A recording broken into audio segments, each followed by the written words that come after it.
बिस्मिल्लाहिर्रहमानिर्रहीम। अस्सलाम वालेकुम। विलेज पाक फूड में अपने सब बहन भाइयों को खुशामदीद कहता हूँ। नए आने वालों से गुजारिश है कि प्लीज़ विलेज पाक फूड को ज़रूर सब्सक्राइब करें। देख सकते हैं माशाल्लाह बिल्कुल क्रंची से हैं, ये देखें। ठीक है, ये देखें बिल्कुल क्रंची हैं, ये देखें माशाल्लाह बिल्कुल क्रंची से पोटैटो हमारे तैयार हुए हैं। ठीक है, दुआओं में याद रखना। फ़ी अमान अल्लाह। बिस्मिल्लाहिर्रहमानिर्रहीम। अस्सलाम वालेकुम। क्या हाल चाल है बहनों और भाइयों? ठीक ठाक हैं, अल्लाह पाक आप सबको खुश रखे। तो आज जो मैं अपने बहनों और भाइयों के साथ रेसिपी शेयर करने लगा हूँ, मैकडोनल्ड्स के फिंगर की रेसिपी शेयर करने लगा हूँ। 100% ठीक है मैकडोनल्ड की होगी। ठीक है, ज़रूर आप घर में ट्राई करना। ठीक है, मैं इसको कटिंग करके आपको दिखाता हूँ जी। तो कटिंग हमने कर ली है, आप देख सकते हैं। ठीक है, बिल्कुल फिंगर शेप में अपने कटिंग कर ली है। ठीक है, ये 100% जो है ना मैकडोनल्ड के फिंगर बनेंगे इंशाल्लाह ताला।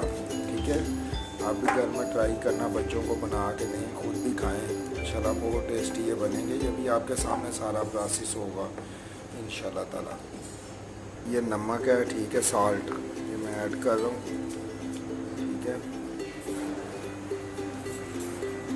और ये लेमन साल्ट है, टाटरी हम लोग जिसको नहीं बोलते, ये वो है, क्वार्टर टेबल स्पून है। ठीक है, अब इसको अच्छे से मिक्स कर देंगे।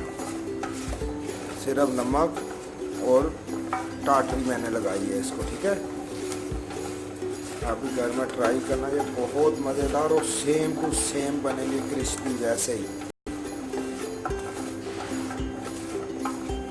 मैंने इसको अच्छे से मिक्स कर लिया। अब मैं पानी इसके अंदर डाल दूँगा। ठीक है, आधा घंटे तक हम इसको पानी में भिगोए रखेंगे। ठीक है ना, पानी मैंने डाल दिया। अब आधा घंटे तक इसको पड़ा रहने देंगे ऐसे ही। ठीक है, मन आधा घंटा हो गया। अब मैं इसको स्टीमर में निकाल दूँगा। ठीक है, आप अभी से पोटैटो का कलर चेक कर सकते हैं, बिल्कुल वाइट हो गए ना ये। ठीक है, पहले येलो शेड दे रहे थे, अब बिल्कुल वाइट है, ये देखें। ठीक है, अब इसका हम पानी साफ कर लेंगे, ऐसे पड़ा रहने देंगे 2-4 मिनट के लिए। ठीक है, जो मेन पानी था वो निकल गया। ऐसे आपने एक कपड़ा लेना, वाइट कपड़ा। ठीक है, उसके ऊपर इनको ऐसे बिछा देना। ठीक है, ऐसे करके खुला के। ठीक है, आप इसको स्टोरेज करके भी रख सकते हैं, 1 महीना भी नहीं ख़राब होंगे, जो हमने इसके साथ फार्मूला लगा दिया ना। ठीक है, ऐसे करके हमने इसको बिछा देना है। ठीक है, इससे क्या होगा कि सारा पानी जितना भी इसके अंदर होगा वो कपड़े में चला जाएगा। 10 मिनट के लिए इसको ऐसे ही हवा में पड़ा रहने देना। ठीक है जी, तो अब हम आलू फ्राई कर लेंगे। ठीक है, फ्राई में मैंने डाल दिए हैं। ठीक है, बिल्कुल 100% ऑथेंटिक जो है, ठीक है, मैकडोनल्ड के हैं इंशाल्लाह ताला। आप भी घर में ज़रूर ट्राई करना। ये 100% ऑथेंटिक रेसिपी मैं अपने बहन भाइयों के साथ शेयर कर रहा हूँ।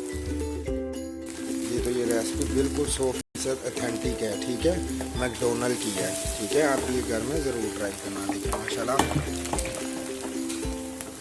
तेल ज़्यादा गर्म नहीं होना चाहिए, मीडियम फ्लेम पे हमने इसको करना और बार बार ऐसे ऊपर निकालते रहना। ठीक है, तो नए आने वालों से गुजारिश है कि प्लीज़ मेरे चैनल को ज़रूर सब्सक्राइब कर दें। ठीक है, देखिए माशाल्लाह इसकी ये तो जो कटिंग किए थे वो आपको दिखाने के लिए कटिंग किए थे। ठीक है, वीडियो ज़्यादा लंबी ना हो इसीलिए सारे आपके सामने कटिंग नहीं थे किए। ठीक है, ये सारे वैसे ही उसी फार्मूले के तहत ही बने हुए। ठीक है, खुद ही बनाए हुए। ठीक है, मैं आपके सामने जितनी भी माशाल्लाह रेसिपीज़ लेके आता हूँ वो कमर्शियल रेसिपीज़ होती हैं। ठीक है, वीडियो पूरी देखा करें और प्लीज़ नए आने वालों से गुजारिश है कि मेरे चैनल को ज़रूर सब्सक्राइब कर दें। तकरीबन गोल्डन कलर हो गया हुआ इसका। ठीक है, मैं तकरीबन थोड़ी देर के लिए 2 से 10 सेकंड के लिए और इसको कर लूँगा। जब ये अभी ऑयल के ऊपर जाग नज़र आ रही, जब जाग ख़त्म हो जाएगी इसका मतलब है कि हमारी चीज़ फ्राई हो गई है, पोटैटो फ्राई हो गए। कुछ भी आप फ्राई करें तो ये इसकी निशानी होती है, जब एक चीज़ ख़त्म हो जाती है वो ऑयल के ऊपर आ जाती होती है। ठीक है, ये तो माशाल्लाह आलू हमारे रेडी हो गए, फिंगर हमारे रेडी हो गए मैकडोनल्ड के। ठीक है, माशाल्लाह बहुत प्यारी लुक आई है। ठीक है, तो हमें याद रखना। फ़ी अमान अल्लाह। अस्सलाम वालेकुम। अल्लाह पाक आप सबको खुश रखे। देख सकते हैं माशाल्लाह बिल्कुल क्रंची से हैं, ये देखें। ठीक है, ये देखें बिल्कुल क्रंची है, ये देखें माशाल्लाह बिल्कुल क्रंची से पोटैटो हमारे तैयार हुए हैं, ठीक है। दुआओं में याद रखना। फ़ी अमान। अस्सलाम वालेकुम।